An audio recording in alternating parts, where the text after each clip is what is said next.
Everyone, আসসালামু আলাইকুম। সবাই কেমন আছেন? আমি হুমায়রা আয়েশা আছি আপনাদের সাথে আমার ভৌতিক চ্যানেল বড়ইতলা ভূত 83 থেকে। আশা করছি সবাই ভালো আছেন। আলহামদুলিল্লাহ, আমিও আল্লাহ তাআলার অশেষ রহমতে ভালো আছি। আর অনেক দিন ধরেই আমি কোনো গল্প দিচ্ছি না। আপনাদের মনে হতে পারে কেন? আসলে অসুস্থতা আর কিছুটা ঝামেলায় ছিলাম বলে অনেকদিন গল্প দিতে পারিনি। তবে আজকে এই বৃষ্টি ভেজা রাতে আপনাদের জন্য আরেকটা গল্প নিয়ে হাজির হয়ে গেলাম। আমি হুমায়রা। আশা করছি গল্পটা ভালো লাগবে। আর যদি একটু গল্পটা ভালো লেগে থাকে আপনাদের, তাহলে অবশ্যই একটা সাবস্ক্রাইব করবেন আর একটা লাইক, একটু ভালোবাসা জানান। এই আর কি, আর কিছুই না। আপনাদের সাপোর্টটা আমাদের বা আমার অনেক বেশি প্রয়োজন। আজকের গল্পটা একটি সত্য ঘটনা অবলম্বনে। আর গল্পটা আমি নিয়েছি বরাবরের মতোই ফেসবুক গ্রুপ নিশিরাতে প্যাঁচাটাকে থেকে। গল্পের নাম আষাঢ় মাসের শ্মশান ঘাট। তাহলে গল্পে চলে যাচ্ছি। যারা ভূতে বিশ্বাস করে না বা করতে চান না, তাদেরকে আজকে একটি সত্য ঘটনা শোনাব। আমি সবসময় ঢাকা থেকে রাত্রে বাড়িতে যাই, কারণ ছুটি পাই কম। আবার চিন্তা করি রাত্রে চলে গেলে পরদিন সকালটা বাসা থেকেই শুরু করা যায়। ছাত্র অবস্থায় ক্লাস শেষ করে রওনা হয়ে যেতাম। এখনো অফিস শেষ করেই সোজা মহাখালী, তারপর ময়মনসিংহ হালুয়াঘাট, মোটামুটি 6 ঘন্টার পথ। তবে আমি আজকে যে ঘটনাটা শেয়ার করছি আপনাদের সাথে, সেই ঘটনাটি আমার ভার্সিটির জীবনের। একদিন ক্লাস শেষ করে বাড়ি রওনা হলাম। আমাদের বাজারে যেতে প্রায় রাত 11টা বেজে গেল। বাজারে গিয়ে দেখি আমার বাল্যকালের বন্ধু সুভাষ, ও দাঁড়িয়ে আছে।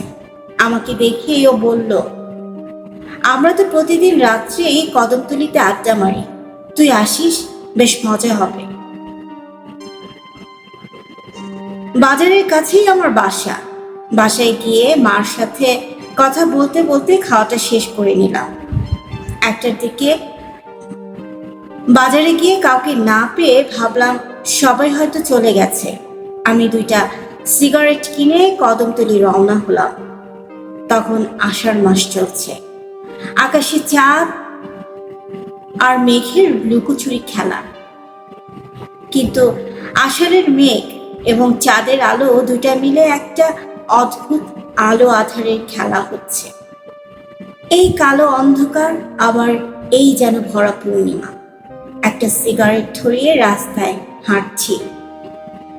কিছুটা ভয়ও লাগছে। এমন রাতে একা একা হাঁটলে ভূত প্রেতের কথা একটু বেশি মনে পড়ে। আমার বাম দিকে জঙ্গল থেকে ঝিঝি পোকার শব্দে একটা অদ্ভুত সুর যেন সৃষ্টি হচ্ছে, যে সুরের তালে তালে নিজেকে নিয়ে খুব হারিয়ে যেতে ইচ্ছে করে।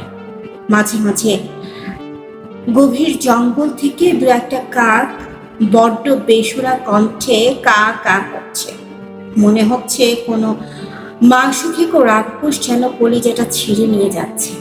আমি কদমতলির কাছাকাছি যে জায়গাটায় শ্মশান ঘাটটা, ঠিক সে জায়গায় চলে আসলাম। এইখান থেকে আমাদের যে জায়গায় বসে আড্ডা দেওয়ার কথা, সেই জায়গাটা স্পষ্ট দেখা যায়। আমি কাউকেই দেখতে পেলাম না সেখানে। মনের ভিতরে একটা ভয় জেগে উঠল। এই কারণে গভীর জঙ্গলের পাশ দিয়ে পেছনেও যেতে ইচ্ছে করছে না আমার, কারণ এই জায়গাটা বাম দিকে কংস নদী আর ডান দিকে খোলা মাঠ, যার দরুন গা শিরশির করা অন্ধকার ভাবটা এখানে তেমন একটা নেই। আমি সোজা কদমতলি গিয়ে একটা সিগারেট ধরিয়ে নদীর ঢেউ দেখছি। ভয়টা কাটানোর জন্য একটু জোর করেই যেন অন্য মানুষকে হয়ে যেতে চাই না। মাঝে মাঝে কয়েকটা কলা গাছ নদী দিয়ে ভেসে যাচ্ছে। দূর থেকে মনে হচ্ছে কোনো লাশ ভেসে যাচ্ছে। মৃত প্রাণীর গন্ধে বমি হওয়ার মতো অবস্থা আমার। হঠাৎ হঠাৎ আমার কাছ থেকে হাত বেশি দূরে ঠিক আমার বাম দিকে তাকিয়ে দেখি একটা ঘোমটা দেওয়া মহিলা বসে আছে, আর ওইখান থেকে কান্নার আওয়াজ আসছে। ভয়ে আমার আত্মা চলে যাওয়ার জোগাড়। শরীর দিয়ে ঘাম পানির মতো বের হচ্ছে। মনে হচ্ছে যেন আমি কোনো ঝর্ণার নিচে দাঁড়িয়ে আছি। ডাকবো ডাকবো ভেবেও না ডেকে সোজা বাসার দিকে রওনা হলাম। বাসায় গিয়ে হাত মুখ ধুয়ে শুয়ে পড়লাম। পরদিন সকালে মাকে সব ঘটনা খুলে বললে মা বলল, সুভাষ তো ময়মনসিংহ গিয়েছিল 3 দিন আগে, সে তো আসবে আরো পরে। আমি তো অবাক। তাহলে তাহলে সুভাষের চেহারা দিয়ে আমাকে কে বলছিল কদমতলীতে যাওয়ার জন্য?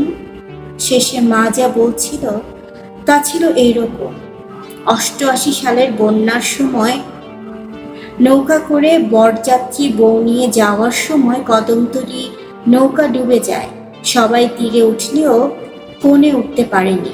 সেই থেকে এখনো মাঝে মাঝে কনেকে কদমতলী পেয়ে কাঁদতে দেখা যায়। আরো অনেকেই নাকি দেখেছে তাকে। তারপর আমি ভাবলাম হয়তো সেরকম কিছুই আমার সাথে ঘটেছে। আসলে আমরা সবসময় যা অবিশ্বাস করি সেটা আসলে মাঝে মধ্যে সত্যি হয়ে যায়। গল্পটি এই পর্যন্তই। সবাই ভালো থাকবেন, সুস্থ থাকবেন। আর ভৌতিক গল্প করতে চাইলে আমার চ্যানেলটি অবশ্যই সাবস্ক্রাইব করে রাখবেন। আর সবাইকে ধন্যবাদ আমার গল্পটি শোনার জন্য। আল্লাহ হাফেজ।